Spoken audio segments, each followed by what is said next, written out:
Steam has thousands of games. A lot of those games are incredibly good, but a lot of them can be horrifically bad.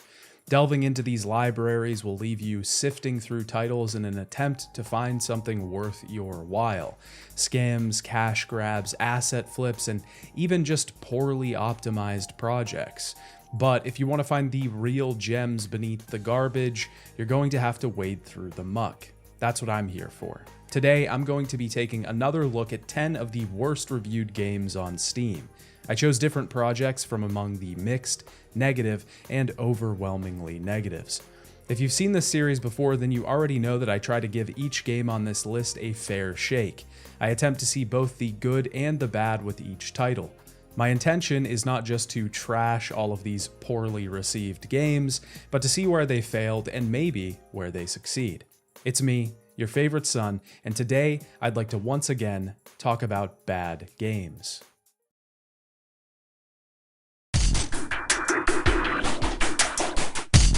Party of Sin is a side-scrolling action-adventure game developed by Crankshaft Games and released on December 13th, 2012. It currently has mixed review status with 35 total reviews, 57% of those being positive. Party of Sin was actually funded by Kickstarter. The campaign started in 2012 and was funded with $16,000. This seems to be the only game that Crankshaft Games released, but looking at their social media pages, it seems like they were either bought by another studio or cropped up with a different name. This studio is Double Stallion, who has developed beat-em-up game Big Action Mega Fight, a side-scrolling fighting racer called Speed Brawl, Convergence, a game developed in the League of Legends universe, and are currently working on a game called Surfpunk. I can't tell exactly if Crankshaft was merged into the studio or not, but at a certain point their Twitter began posting job openings for Double Stallion and promoting their games exclusively. Party of Sin is a game where we control 7 different characters, in a group that is made up of the personifications of the 7 deadly sins. Party of Sin is mostly a platformer. We journey through levels, solving puzzles and taking out enemies, looking for secrets, and, most of all, attempting to get to the next area. The intro cutscene is one of the wildest things. The art is drawn really poorly in some places, and in others, it's just perfect for this weird sort of metal aesthetic that the game is going for. The basic story of Party of Sin is that the 7 deadly sins are represented as people in this world. Pride, lust, greed, envy, wrath, sloth, and gluttony are all actual characters. They exert their wrath upon this world, and normally Michael and his angels would come down to take these sins out. But they are protected by a demonic contract signed by Satan. This contract must be renewed every 666 years, but as of the most recent signing, Michael's angels have ambushed this meeting to stop it from taking place. Lucifer decides to destroy the contract and hunt down the sins because he believes they caused this. For now, the world is free of sin as our characters are locked away, but obviously it's our goal to get them out and change this. Now, I think the idea for this game is actually kind of awesome in terms of both gameplay and story. It's a really unique idea, and the aesthetic that the cutscenes have are definitely going for a metal album cover sort of vibe. It works in some places, and obviously in others it's a little bit more light, but the concept is definitely there. It has legs. The way that this works in-game is also incredibly cool in theory. We can switch characters at any time. The first 2 levels of the game will see us freeing the rest of the sins and letting them join our party. Once we have all of them, we can press a simple button shortcut to change into that sin. Each sin has their own unique powers, their abilities, and their own way of playing the game. Wrath can ram down barriers and smash his head into buttons to activate puzzle mechanics that might move a door or a platform. Greed has a gold chain that he can use to activate different switches, but also to pull himself to higher heights or to pull enemies towards him. Gluttony can consume objects like small boxes that can allow him to get to higher places, or he can consume full enemies to heal himself. Lust can seduce enemies to stun them for a while, or she can use her powers to activate platforms. Pride can use his sword to long jump across gaps, and Sloth can slow down time on objects or enemies. Envy is the only one that doesn't really fit in with these because her main power is a green beam that she can shoot out to activate torches or attack enemies. But generally, most of the characters have a design and style that reflects the sin that they are meant to portray. Gluttony eats, wrath bashes, greed can turn enemies into gold, pride rushes in head first, lust seduces, and sloth slows. It's all done pretty well, and upon starting the game, I was actually really excited for this.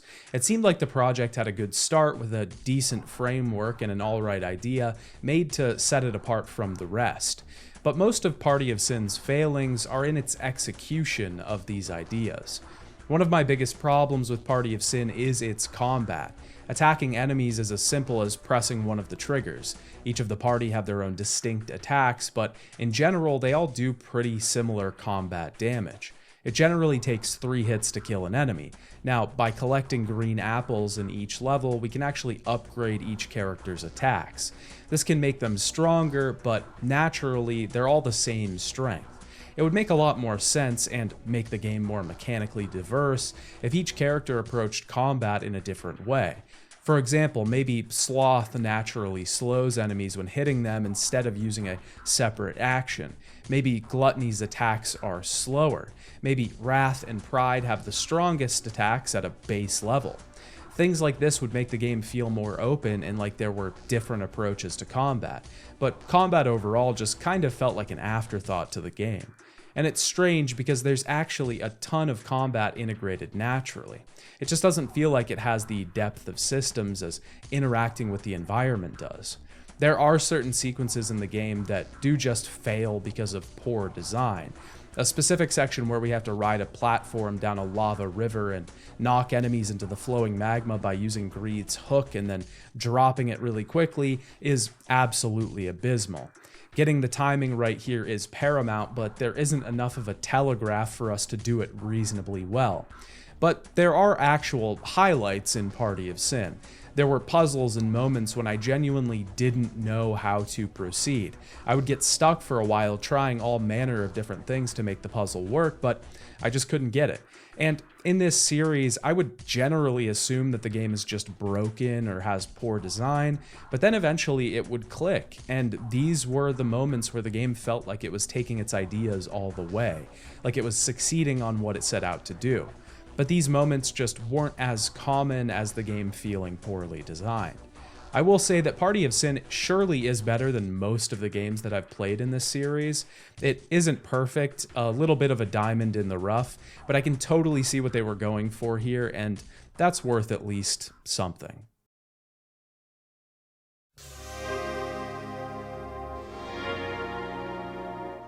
Dark Daemon, or maybe Darf Daemon, I'm not sure, we'll get into that in a moment, is an idle adventure RPG developed by a Chinese developer that I'm not capable of pronouncing or reading, but Google Translate said that it means East Wind Blows, so take that as you will. The game was released on July 15th, 2024. It currently has mostly negative review status on Steam with 11 total reviews, and only 27% of those being positive. Dark Daemon is actually sort of an idle game. Even though its UI might make it look like a low-rent Diablo clone, it kind of tries to be a mix of both. But discount Diablo and idle game doesn't really sound like that exciting of a combination. The game sees us playing a warrior that is killing enemies, I guess? Well, I know for a fact that they're doing that, but why they're killing the enemies or what for, who knows? Most of the game is extremely poorly translated, like for example the title screen of the game, which clearly displays the text Darf Daemon, unlike the actual title of the game, which is Dark Daemon, but that also could have just been a typo, who knows. There are a ton more of these issues, like our character asking, "What are the difficulties? You can talk about it," or an NPC telling us after we've completed a quest that "You are too powerful. The monsters along the way are solved by you 3 or 2. In order to express gratitude, send the following items, please accept." Which honestly sounds like a phishing email that I would get sent. And honestly, these just plague the whole game. It really makes it difficult to even interact with a lot of the systems because you can't really be sure what anything does. The basic gameplay loop of Dark Daemon is that we pick an area to go to, and once there we see a grid layout on the right hand side. Clicking one of these squares on the grid will take our character there. Some are covered in fog and can't be identified until we travel there. The squares either have monsters to be killed, treasure to be taken, or a shrine which will give us a buff. Killing monsters is as easy as walking up to them, or letting them walk up to us. Our character will automatically attack with the weapon that they're holding. This is the basic structure of combat, just stand there. We can get active skills which we can use to perform special abilities that might take large chunks off of enemies' health bars. Increasing our damage and stats, though, will mostly come from gear. We pick up gear from killed enemies or treasure chests. This gear can be equipped, it can be sold back in town, it can be salvaged for crafting materials. We can take gear to the blacksmith to upgrade it, break down gear into better gear, or slot gems into it. We can buy gear on the exchange using about 20 different types of currency that I never really got the hang of.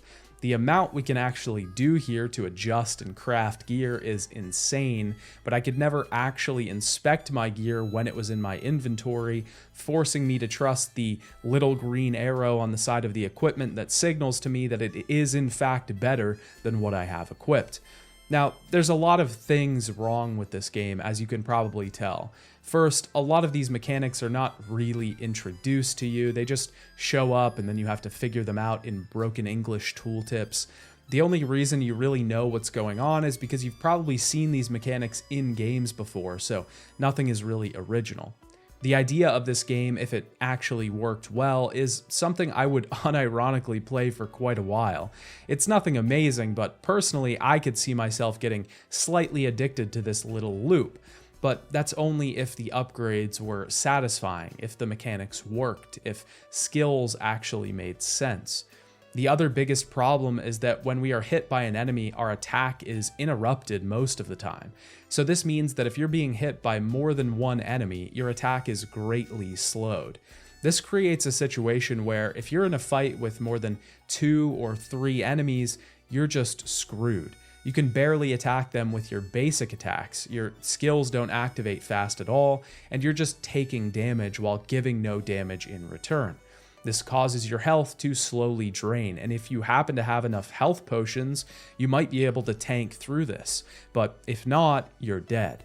It seems like the game actually wants you to grind in each area for a while before moving on to the next, but it's odd because I would get to an area where I could easily handle the enemies and even the boss, but after I killed the boss, the enemies that the boss had summoned would be the ones that killed me. This is just a plain example of basic systems and balance being completely broken. I highly doubt they wanted these trash mobs to be incredibly powerful. They probably wanted the boss to be the powerful thing, but it doesn't really matter because it just doesn't work. Dark Daemon is an alright attempt at creating an addicting light RPG, and its structure is kind of there, but everything inside of that structure is so poorly made that the whole thing becomes rotten in the end.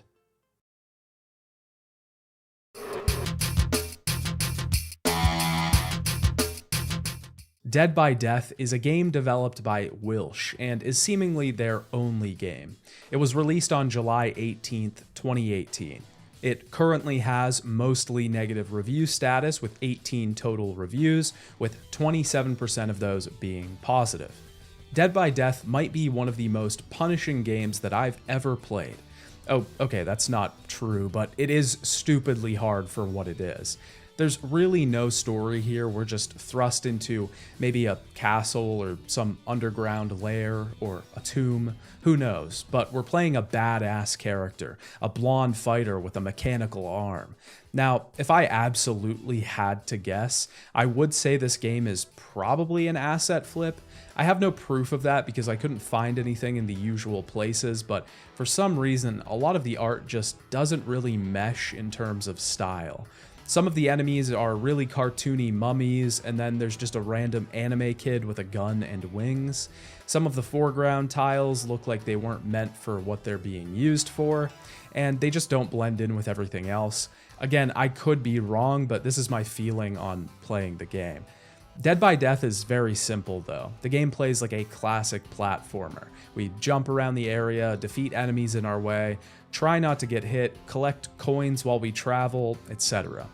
Our main attack is to shoot enemies with our golden gun. At first, this gun can shoot orange bullets, which is just a single shot, but we'll get different ammunition later which will allow us to fire burst rounds and rounds that spray out in different directions. We can also use a melee attack, which is really only useful in certain circumstances. We can collect a lot of different resources. Outside of the standard gold, we can also collect a variety of different gems. All of these resources can be used to craft different items in our inventory. These items can be used to upgrade our weapons, to craft health potions, crit potions, etc. Now, obviously, there are two problems with Dead by Death. The first, which I've already touched upon, is the lack of cohesion in the art style.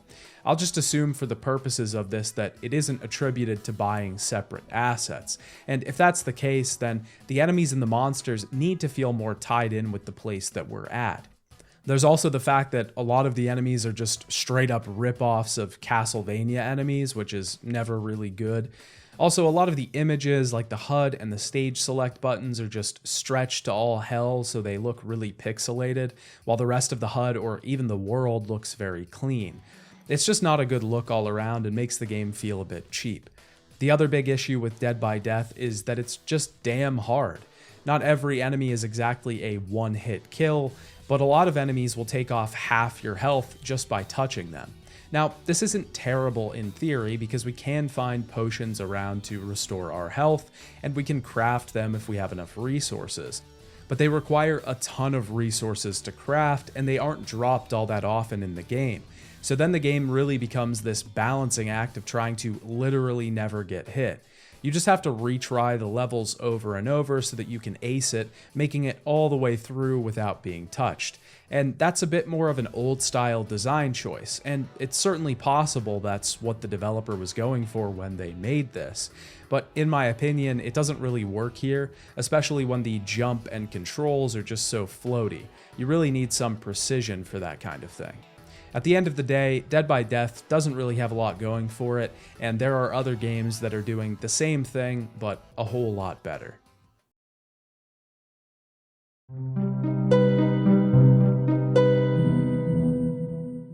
Frostbitten is a horror game developed by White Valley Studios. It was released on May 10th, 2022.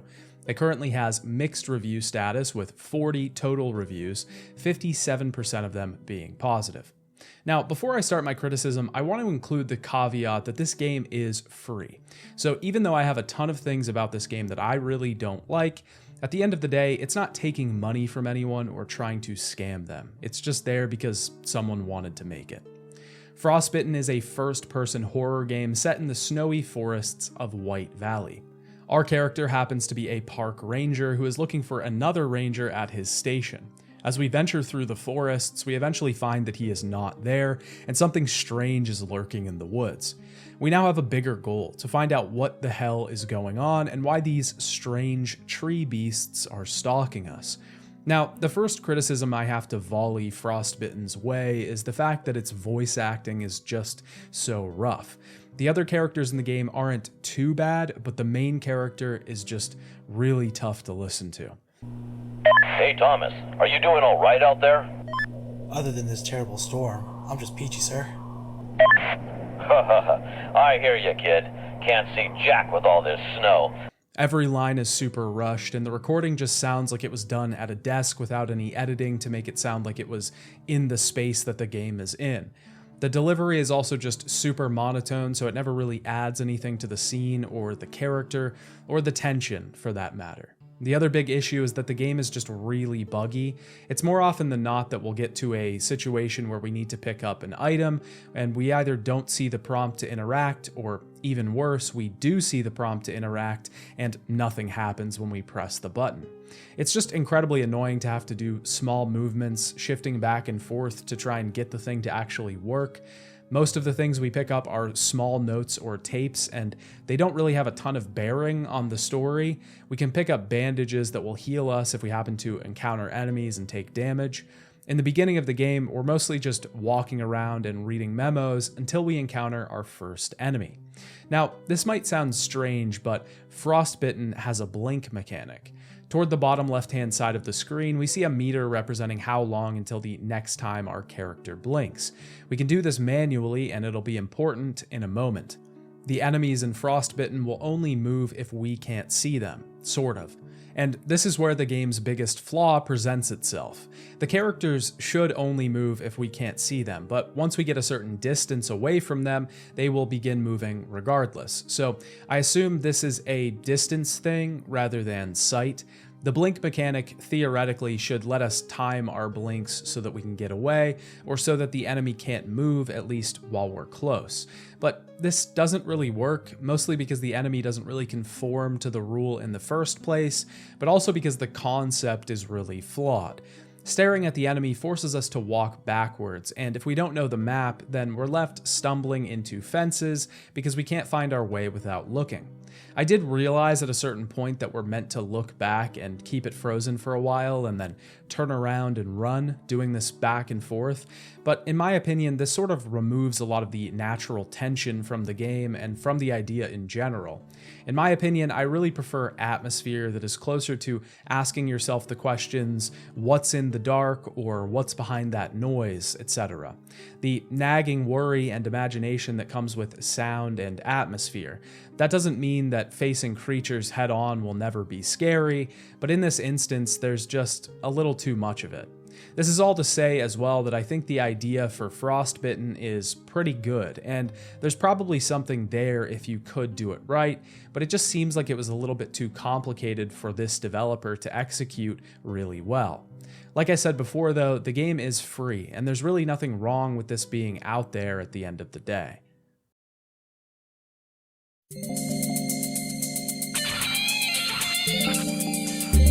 Earth Defense Force 6 is an action shooter game that was developed by Sandlot and was released on July 25th, 2024. The game currently has a mixed review status on Steam, with 4,361 total reviews, with 56% of those being positive. I want to preface this review by saying that I am not that familiar with the Earth Defense Force series. It's something that I never really got into, but playing Earth Defense Force 6 made me want to go revisit those games.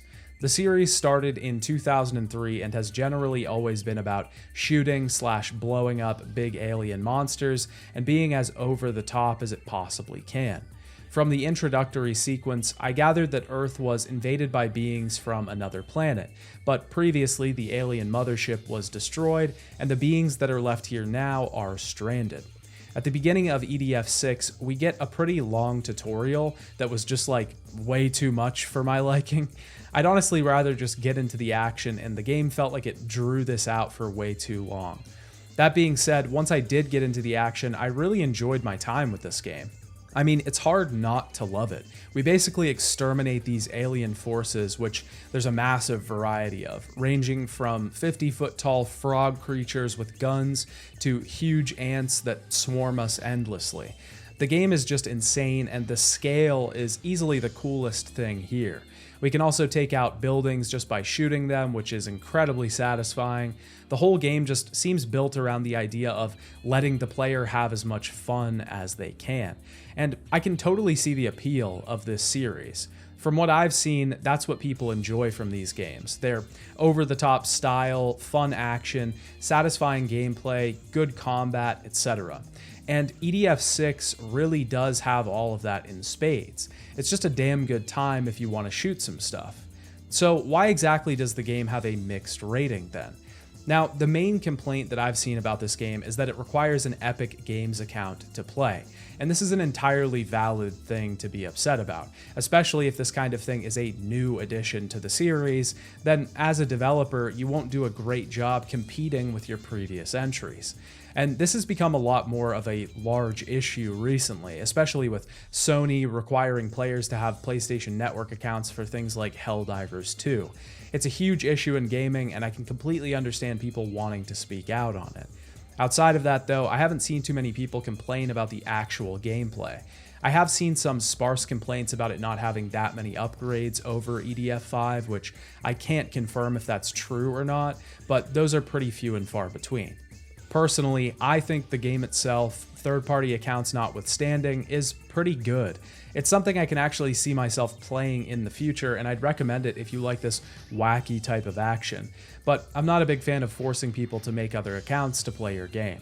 It's just a shame because these situations are generally caused by publishers and not developers, which means people created this game that now has a negative mark on it that it doesn't really deserve.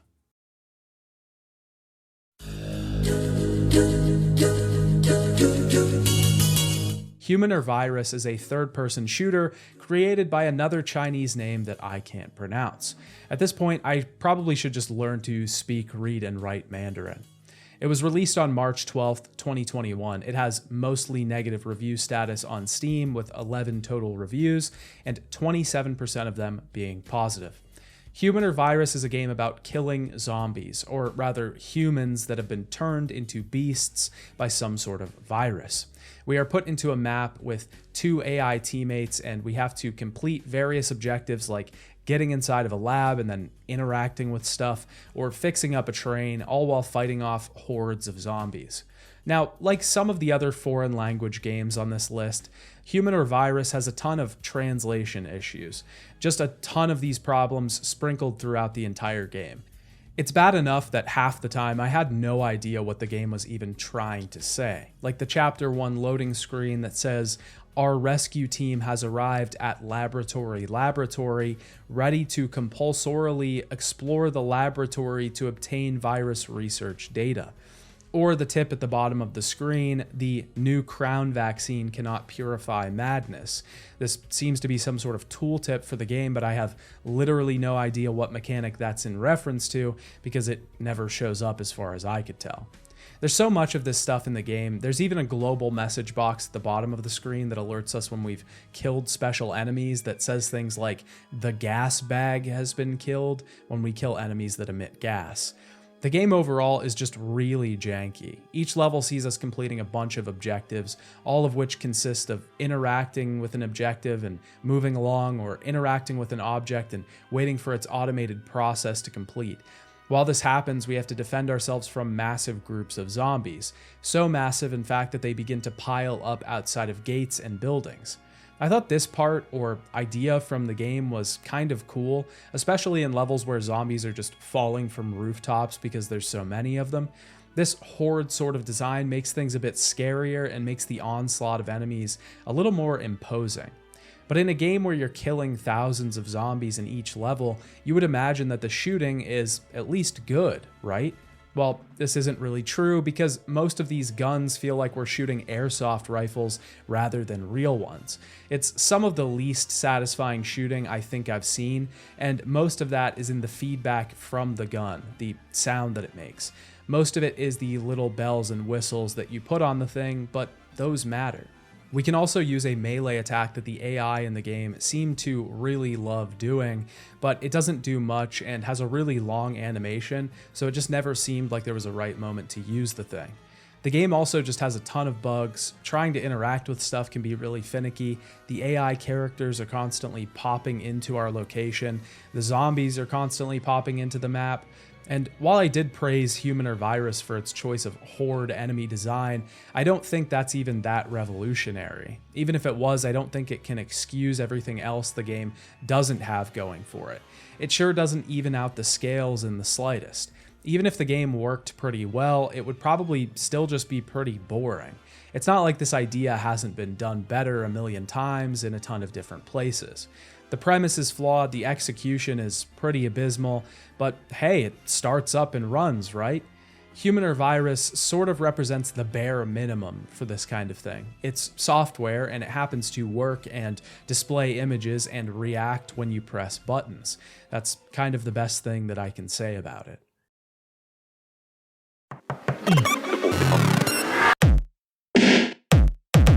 Robowars is what I'll call a Plants vs. Zombies-like game that was developed by Endgame Studios. It was released on October 24th, 2014. It currently has mostly negative review status on Steam with 18 reviews, 27% of those being positive. So I call Robowars a Plants vs. Zombie-like, and that's because it's almost identical to the original Plants vs. Zombies. Plants vs. Zombies was basically a tower defense game released in 2009. I actually remember being obsessed with this game when it came out, and I had the physical version of the PC game that came with a little figure inside.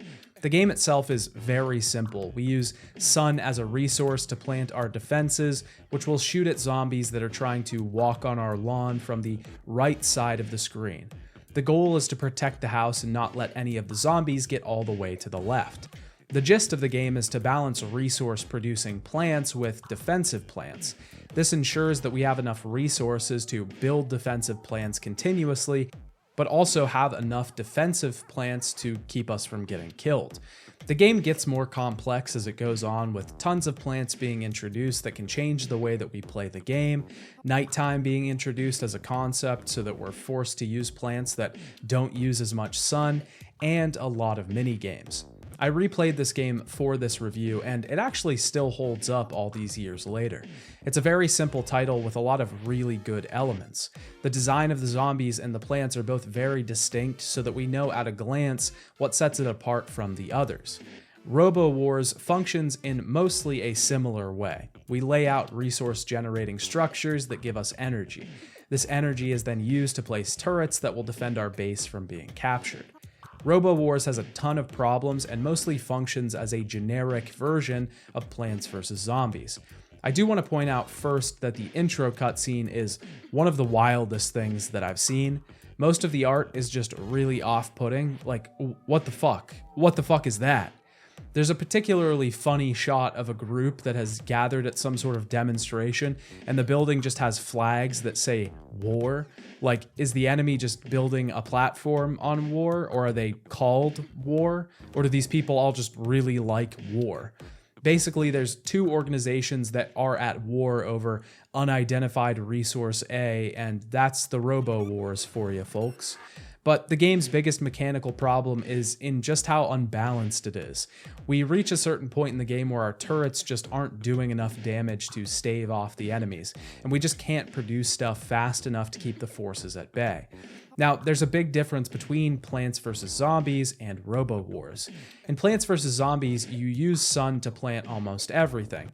Sun falls from the sky, but it's also generated by sunflowers and mushrooms. Robowars has energy producers, and they produce the energy that we need to place down turrets and tanks and things like that. Except Robowars has a lot of units that don't need energy to be placed down. They have to be bought from the store using cash. We earn cash from completing levels. So ideally, these units should be more powerful since we have a finite amount of them. And they are, but they aren't that much more powerful. But on the other side of that coin, the normal units that use energy aren't nearly powerful enough. So then we get into this situation where we need cash to progress. It becomes a necessity, but there's only a certain amount of it. This really heavily feels like microtransaction design. Like at some point you were meant to buy more cash in the game with real life money. But I don't see any record of this game being on any other system than PC, and there aren't microtransactions in the game. It's possible this was meant to be a mobile game originally, and then they just put it on PC at some point, but I'm not sure.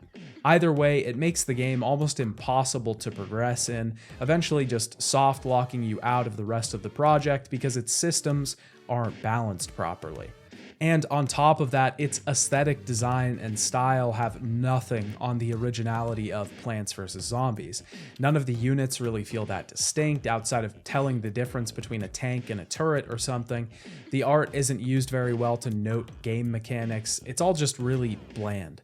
It's a very watered down version of its inspiration, and at the end of the day, Robowars isn't even really worth the $3.99 that this game now costs.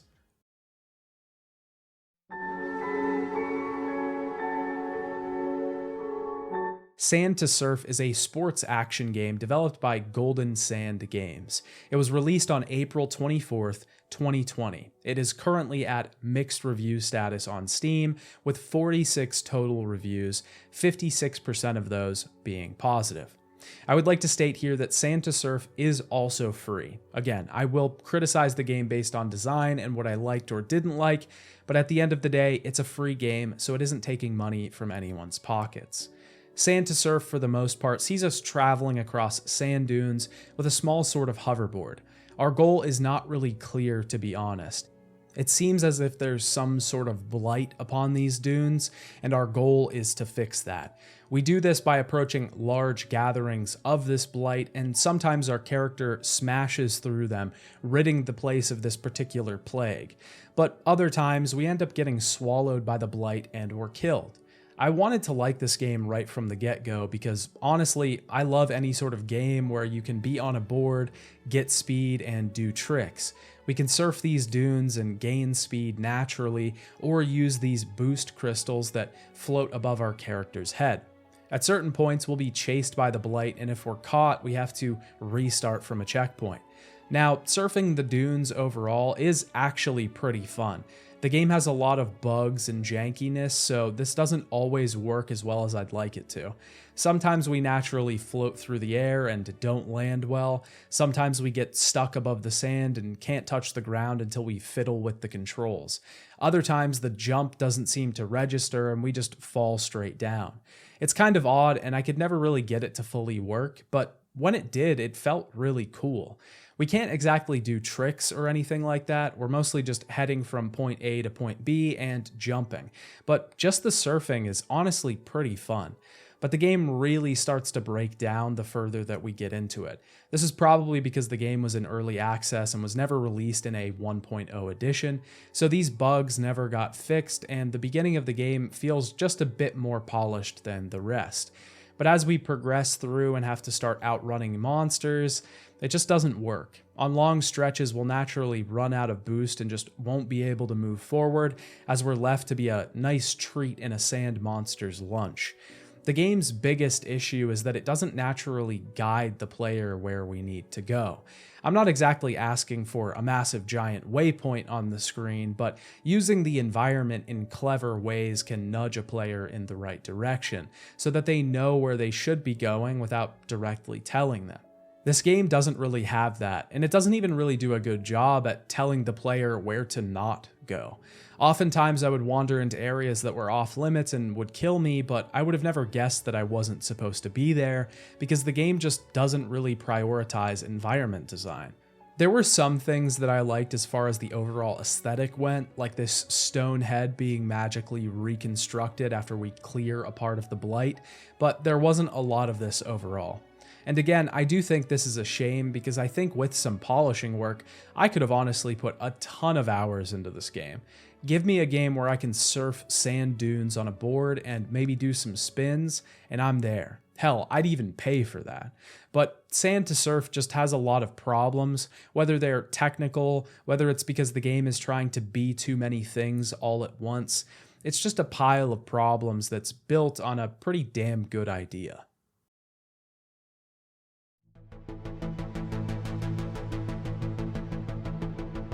Switch Galaxy Ultra was developed by Atomicom Limited and was released on November 20th, 2015. It currently has mostly negative review status on Steam, with 32 total reviews, 28% of those being positive. Switch Galaxy Ultra is sort of a racing game, in that we're mostly racing against time. Our main character is sort of a space pirate adventurer type. When we first meet him, he's gambling in a casino, but he's quickly sent on transport missions to rush payloads to their destinations. One of my favorite things about this game is the comic book style cutscenes. The scenes are laid out in a full book page, and we zoom in on each panel as the scene plays out. The art here is actually pretty good. There's a distinct style, there's a lot of detail, good use of color, they're just plain well done. Switch Galaxy Ultra sort of reminds me of a game called Audio Surf. It was released 7 years before this project, but it allowed you to cruise on these ethereal highways, and you had to hit colored blocks and match them at the bottom of your screen. The hook of Audio Surf was that you could import any of your own music and it would conform a track to the beat of that song. Switch Galaxy Ultra isn't nearly as much of a rhythm game as that, but we are cruising on intergalactic highways, and this time we're avoiding colored blocks. The goal is to get the payload to a faraway destination, normally a city in space. Hitting any of these colored blocks, which are actually toll gates, will cause us to slow down, and since we want to get there as fast as we can, we definitely don't want to be hitting colored blocks. We can get passes at certain points, either buying them with credits or picking them up in levels. These will allow us to pass through a certain number of blockades without slowing down, but it's only one color. The whole goal of Switch Galaxy Ultra is just to flow through these blockades and not hit the other moving vehicles on the highway, while also gaining boosts, keeping our speed, and picking up any credits that we find along the way. Now, in theory, this is a good idea, and I do think the execution of Switch Galaxy Ultra isn't really that bad overall, but there are some fundamental issues with the game that prevent it from actually being that good. The first problem is just how fast we go and really how slow we go. When we start off the level, we're clocking pretty low speeds, but not hitting blocks and gaining some boost will eventually see us crawling up to a pretty quick pace. But hitting even one block will see us dropped back down to that incredibly slow speed very quickly. We can get back up to speed again pretty fast, but it's all just kind of a big shock. And this wouldn't be that big of a problem if it was really possible to never hit a gate. But after the first few levels, it's inevitable.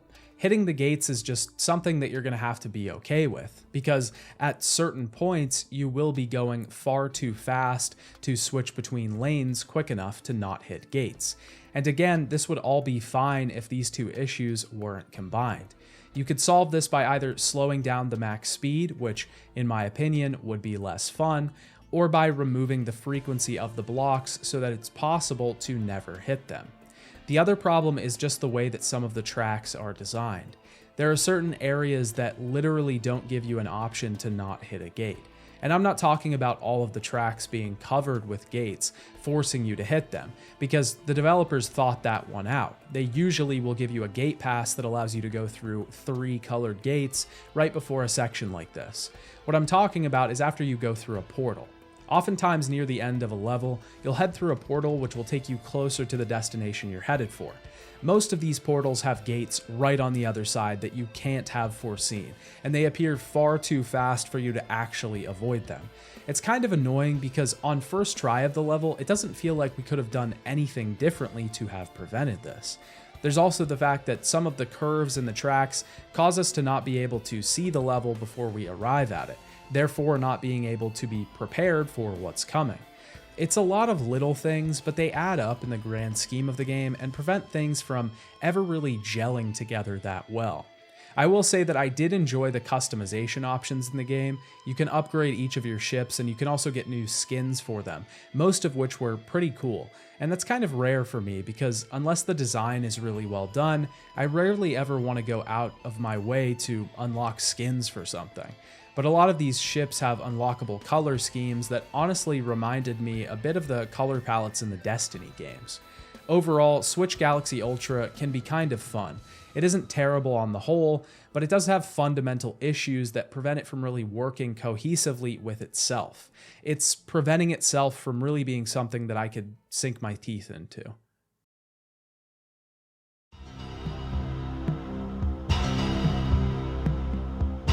World Truck Racing is a racing game developed by Homa Design. It was released on September 16th, 2014, and currently has mostly negative review status on Steam, with 79 total reviews, 27% of those being positive. World Truck Racing is a very simple racing game at its core. The only thing that really sets itself apart from any other racing game of its time is the fact that we're racing big fat trucks. In the game, we can race freely or we can compete in circuit competitions that see us fighting for placement in the competition first and then competing for the real prize, which is something? I don't know, the game never really tells us. We can actually tune our trucks a decent amount here, adjusting things like the gearbox or the brake weight, etc. There's a lot of options, but for some reason I could never use any of them. I couldn't even switch my truck because it just wouldn't let me accept the changes and leave the menu. I'm sure this meant that the truck was locked until I did something in the game, but the game never told me how to unlock it. And this overall is just a huge problem with the game. Nothing is explained, we don't really know why anything is there, and nothing really works that well either. For example, looking at the normal HUD for a race, we'll see the position at the top left, the lap beneath that, the lap times, and then just a random timer at the top right. This timer doesn't reset at all throughout the race, it just goes down to 0 and then stops and nothing special happens.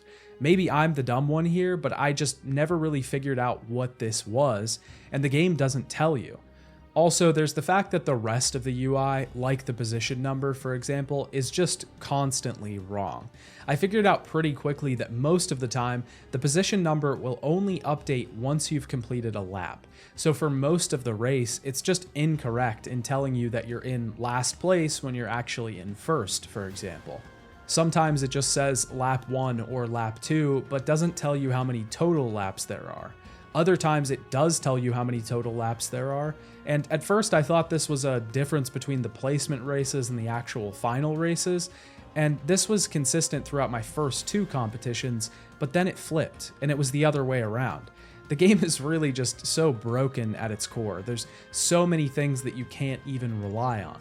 And when you can't even rely on the basic UI to give you elementary information, what can you rely on?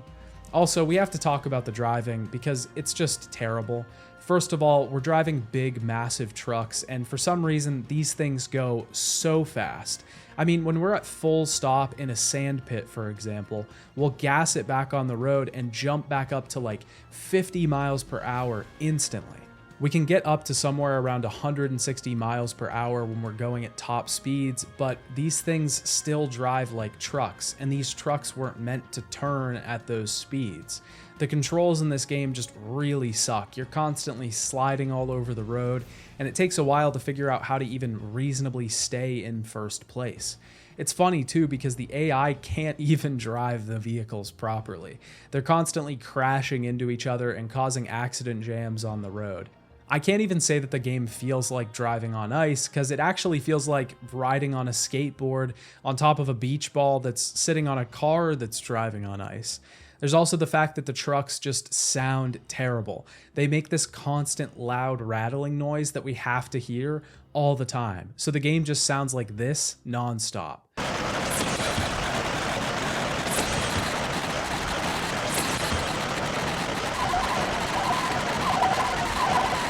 I will give the game credit on one singular thing though, and that's that its main menu theme actually kind of slaps.